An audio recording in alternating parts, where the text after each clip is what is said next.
Hey everyone. So, for the last couple of months, we've been working with quadratic functions. And up until this point, the only way that we have solved quadratic functions is by using factoring.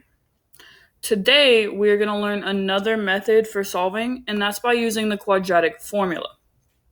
So, I want you to think back whenever we were factoring, we were solving to try to find the x-intercepts. Okay, the same concept here whenever we use the quadratic formula.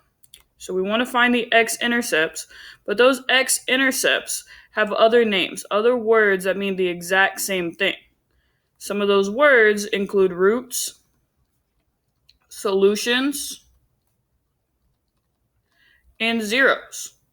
Okay, so anytime a problem asks for your solutions, it means your zeros, your roots, your x-intercepts. Anytime it asks you to solve, it means find any of those things, and they're all the exact same.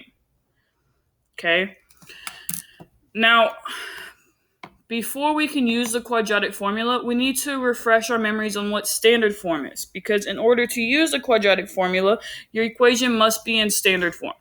So the most important thing about standard form is that it's set equal to 0. You have to make sure your equation is set equal to 0. Once it's set equal to 0, make sure it's in the right order. Ax squared plus bx plus c.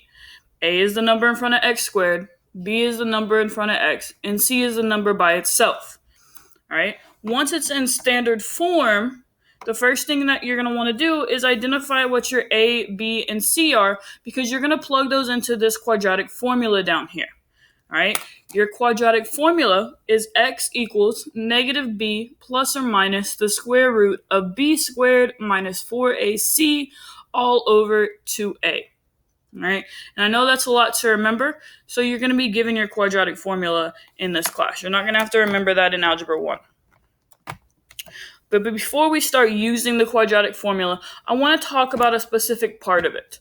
If you notice right here, we have something called the discriminant. Okay? Your discriminant is the part underneath the radical, underneath the square root. Your discriminant is b squared minus 4ac.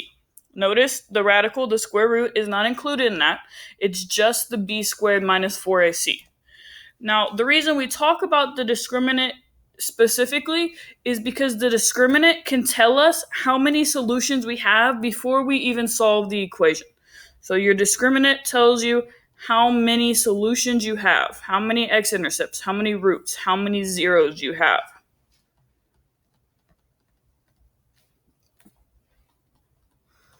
Okay, so the first thing that we're going to do is practice getting our equations into standard form, and then practice with the discriminant so we can figure out how many solutions we have in each of the following problems.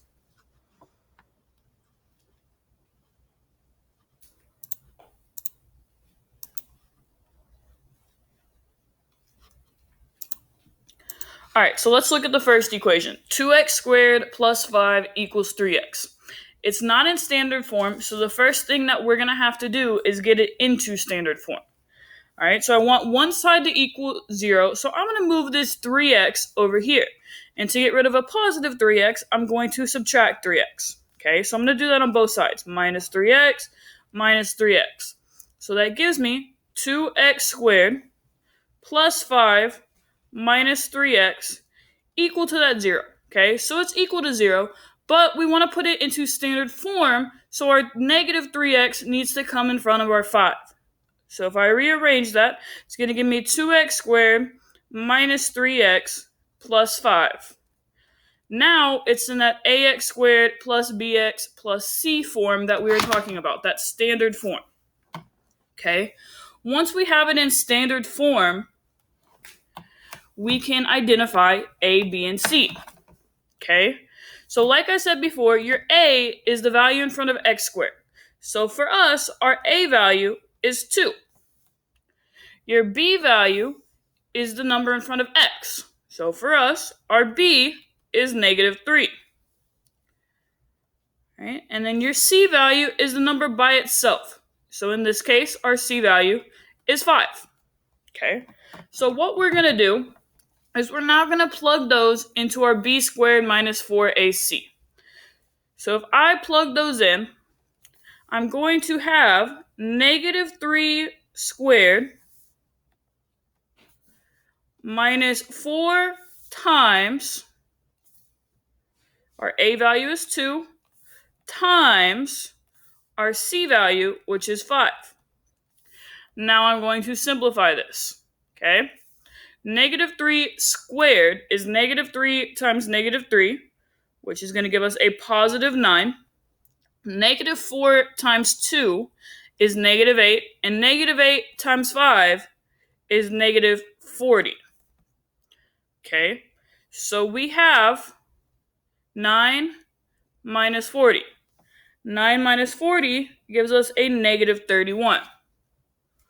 Okay, so we found our discriminant. What does that mean?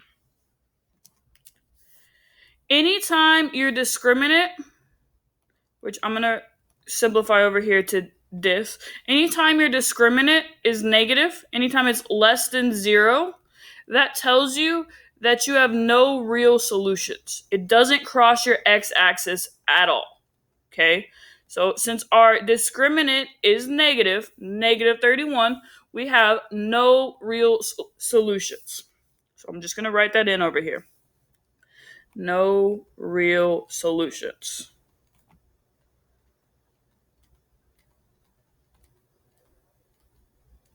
Okay, and we're done.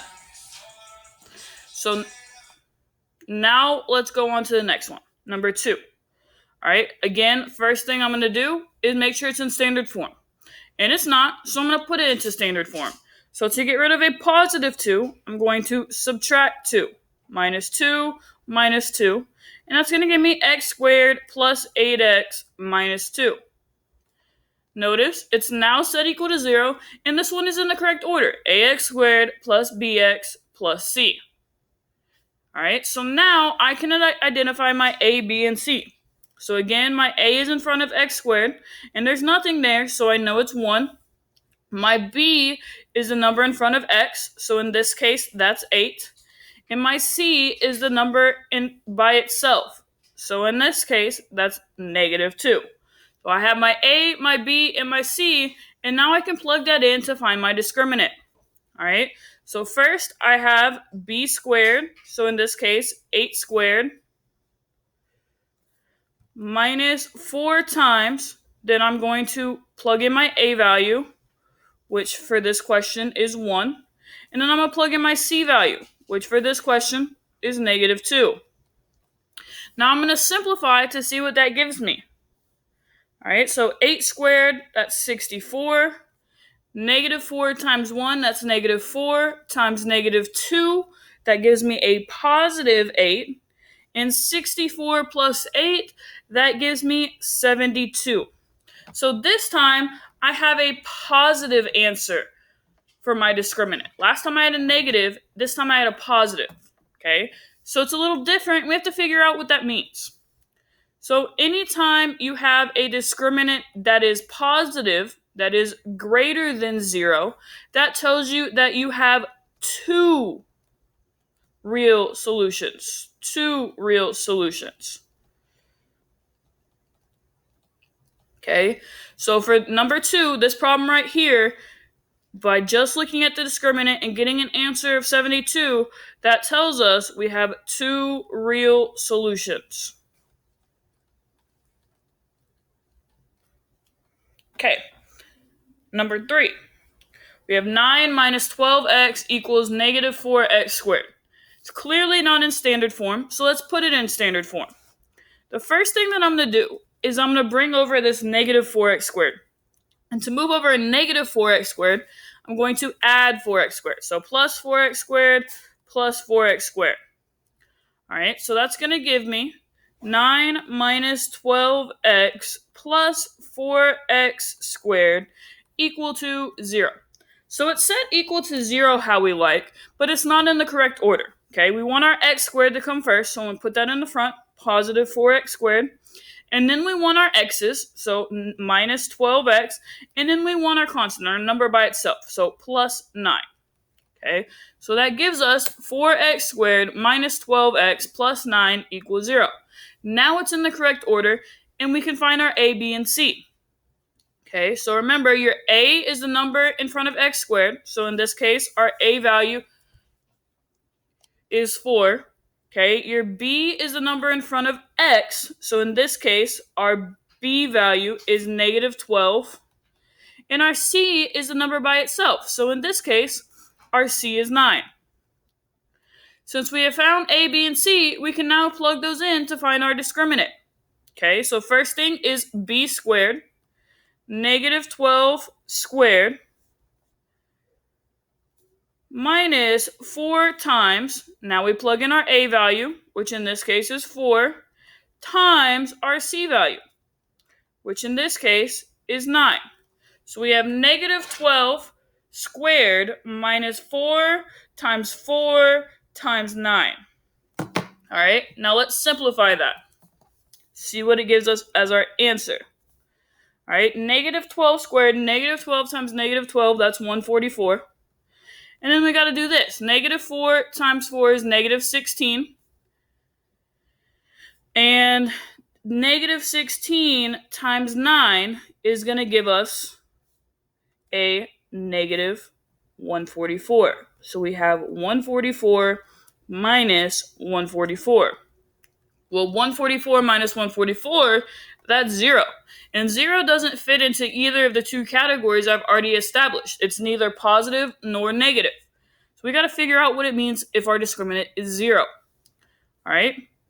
So if your discriminant is equal to 0, if it is 0, that means you have one real solution. All right? So that means for number 3, we have one real solution.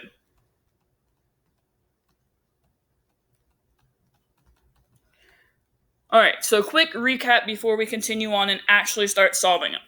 If your discriminant, well, first, your discriminant tells us how many solutions you have. If it's positive, greater than 1, you have 2 solutions. If it's negative, less than 0, oh, that should have been less than 0, not less than 1, I'm sorry. If it's less than 0, you have no real solutions. And if it's equal to 0, you have one real solution. Okay, so those are your 3 possibilities. 2 solutions, no solutions, 1 solution. All right, now we'll actually get into solving. So I'm going to clear this off and scroll down for us. All right. First thing that I'm going to do is make sure that our equation is in standard form. 2x squared plus 5x minus 3 equals 0. All right, it's already set equal to 0, and it's in the form ax squared plus bx plus c, so we're ready to go. We can identify a, b, and c. All right, so our a value here, the number in front of x squared, is 2. Okay. Our b value, the number in front of x, is 5. And our c value, the number by itself, is negative 3. What I'm going to do now is just plug those into your quadratic formula. All right, so I'm going to write your quadratic formula up here so we have it to look back on. X equals negative b plus or minus the square root of b squared minus 4ac all over 2a. All right, so we're going to take these values and plug them into this formula right here. All right, so let's begin. X equals, so first we have negative b, and our b is 5, so negative 5 plus or minus the square root of, and again we're going to use that 5 squared minus 4 times, now we need our a value. Our a value is 2. Now we need our c value. Our c value is negative 3. So I'm going to plug in negative 3. All right. And all of that is over 2 times our a value. And our a value here is 2. So 2 times 2. Okay. So now what we're going to do is we're going to simplify this. Okay, when you simplify ahead of time, it makes it harder to mess up when you instead of just typing it straight into the calculator. So I always like to simplify it and then type in little parts in the calculator so I make sure that I don't mess up. So let's begin. Negative 5 can't be simplified, so I'm going to leave it as negative 5 plus or minus the square root of 5 squared, 5 times 5, that gives us 25. And then I'm going to simplify this. Negative 4 times 2, that's negative 8. Negative 8 times negative 3 is a positive 24. Okay, so 25 plus 24 over 2 times 2, that gives me 4. All right, now I'm going to simplify this again because I can. 25 plus 24, 25 plus 24, that gives me 49. So I have the square root of 49 over 4. All right, now 49 is a perfect square, so I can keep simplifying without a calculator. The square root of 49 is 7. So this gives me negative 5 plus or minus 7 over 4. Now, some of you are probably like, what is this plus or minus thing? I haven't seen that before. Okay, so what this plus or minus symbol right here means is that you're going to have two answers. You're going to have negative 5 plus 7 over 4 and negative 5 minus 7 over 4. All right, and you have to be careful because calculators don't have a plus or minus symbol. You're going to have to figure them out individually, okay? That's the only way to do this. You have to figure them out individually to get your answers. So that's what we're going to do now. We're going to look at these individually. And I'm going to write over here in this box, and I'll erase it before I start. Okay, so my first answer is going to be negative 5 plus 7 over 4. And my second answer is going to be negative 5 minus 7 over 4. All right, so what I'm going to do now is I'm going to simplify both of those. Negative 5 plus 7 is 2, so I have 2 over 4. And 2 over 4 can be simplified to 1 over 2. All right, now I'm going to do the same thing down here. Negative 5 minus 7, that's going to give me a negative 12. Negative 12 over 4 simplifies to negative 3. So my two solutions for this are 1/2, 1 over 2. That was ugly, I'm sorry. Let me erase that. 1/2 and negative 3. So this equation, 2x squared plus 5x minus 3, touches your x-axis at 1/2 and negative 3. And you're done. Okay, our first example is done. I'm just going to rewrite our answers down here. 1/2 and negative 3. All right, now let's look at number 2. Erase this. I'll do the same thing that I just did for number 1 with number 2. So first thing I need to look at, is it in standard form? 3x squared equals 6x minus 3. No way, not even close. So what I'm going to do is I'm going to bring my 6x and my negative 3 to this side. It's not the only way to do it, but it's just how I'm going to do it. Okay, so minus 6x minus 6x. So that gives me 3x squared minus 6x equals negative 3. And then I'm going to add 3 to move this over. Plus 3 plus 3. 3x squared minus 6x plus 3 equal to 0. Now it's in standard form, so I can find my A, my B, and my C. All right, so my A is going to be 3 this time. My B is going to be negative 6. And my C is going to be 3. All right, so what I'm going to do now is I'm going to plug that into my quadratic formula that I have listed up top. So I have x equals negative, and then my b value, which is negative 6. So I have negative negative 6 plus or minus the square root of, again, I'm going to use that negative 6, negative 6 squared minus 4 times, then I'm going to plug in my a value, which is 3, times my c value, which is also 3. And then I have all of that over 2 times my a value, which is 3. Okay? So what I'm going to do next is I'm going to simplify. But I'm actually going to bring this up here so I have more room to work. All right? So first thing I have is negative 6. Okay, if you have a negative number, it becomes a positive, so this becomes positive 6, plus or minus the square root of negative 6 squared, that's going to give me a positive 36, negative 4 times 3, that gives me negative 12, and negative 12 times 3 is negative 36. So I have 36 minus 36 over 2 times 3, that's 6. All right? So this is going to give me 0.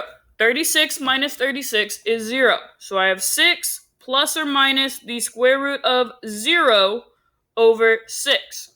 And if you think back to when we talked about discriminants, we said that if your discriminant was 0, which in this case it is because that's what's under our square root, then we're only going to have one real solution. And you're about to find out why. All right, so let's keep simplifying. The square root of 0 is 0. So 6 plus or minus 0 over 6. Now I want you to think about that. If I have 6 plus 0, that's going to give me 6. And if I have 6 minus 0, that's also going to give me 6. So either way I do it, plus or minus, I'm going to get the same answer. That's why we only have one solution. Okay? So let's simplify this. We said it's 6, and we have over 6. 6 divided by 6, that gives me 1. So my answer, my one real solution to this problem right here is just 1. Okay? All right, now I'm going to clear all of this off so I have plenty of room to work for number 6. All right, just like before, the first thing that you always want to do is you want to make it sure it's in standard form. So it's set equal to 0 and it's in the correct order. So we have 2x squared minus 5x plus 10 equal 9 minus x squared. Clearly, it's not even close to being in standard form, so we need to fix that. The first thing I'm going to do is I'm going to subtract 9 from both sides to get rid of this 9. All right, so that leaves me 2x squared plus 5x. 10 minus 9, I'm sorry, giving away the answer. 10 minus 9, that gives me 1. All right, so then all I have left over here is this negative x squared. All right, it's not in standard form yet because it's still not equal to 0. So to get rid of this negative x squared, I'm going to add x squared plus x squared plus x squared. All right, so I have 2x squared plus x squared. That gives me a positive 3x squared plus 5x plus 1. Equal to 0. All right, so now it's set equal to 0, and all of my parts are in the right order, so it's in standard form. So from here, what I can do is I can identify my A, my B, and my C. All right, so my A here is going to be 3. My B is going to be 5. And my C is going to be 1. All right, now I'm going to write my quadratic formula up here. Okay, so I have plenty of room. But first, let me rewrite this real quick. Negative b plus or minus the square root of b squared minus 4ac all over 2a. All right, so now I'm just going to plug into here. So x equals, I have negative b, so negative 5 right here, negative b, negative 5 plus or minus the square root of, again, I'm going to use that 5 squared minus 4 times, now I'm going to plug in my a value, which is 3, times my c value, which is 1. And all of that is over 2 times my a value, which is 3. Okay? So from here, I'm going to simplify. All right?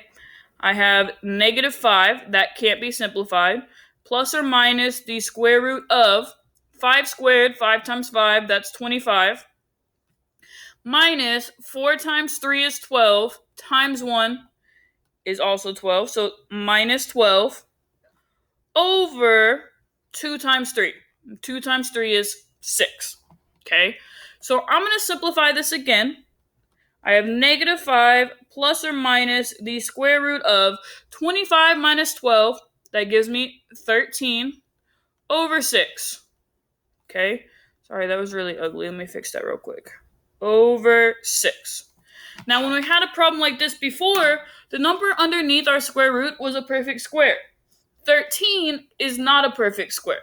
So what we're going to do is use our calculators to figure out what it equals. Okay? But I want to kind of do this in 2 steps. All right? So I'm going to take my 2 answers, because remember we have a plus and a minus. Negative 5 plus the square root of 13 over 6. And negative 5 minus the square root of 13 over 6.